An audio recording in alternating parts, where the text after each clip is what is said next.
Assalomu alaykum. IT ishlarlar qadrdon obunachilari. Hop, sizlarga hozir kichkina bir holatni ko'rsatib o'tmoqchiman. Mana bu ishchi stolimizga, рабочий ekranimizga этот kompyuter, ya'ni bu kompyuter bilan korzinani yarliksiz chiqarishni ko'rsatib o'tmoqchiman.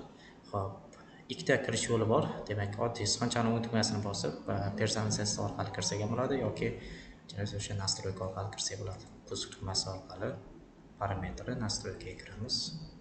Demak, chap tomonda personalizatsiyaga kiramiz mana. Tak, bu joydan tema.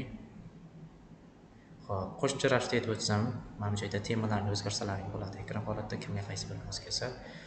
Tak, mana parametr значок рабочий stol kiramiz. Mana bu yerda demak bizga kerakli bo'lgan birorta bor. Bizga qaysi biri kerak bo'lsa, o'shalarni tanlab primerit bo'lsa yetadi. Demak, men hozir kompyuter bilan korzinani bosdim.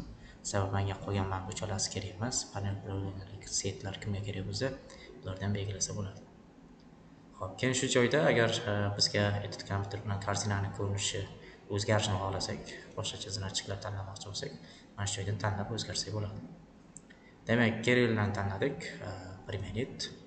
Okay.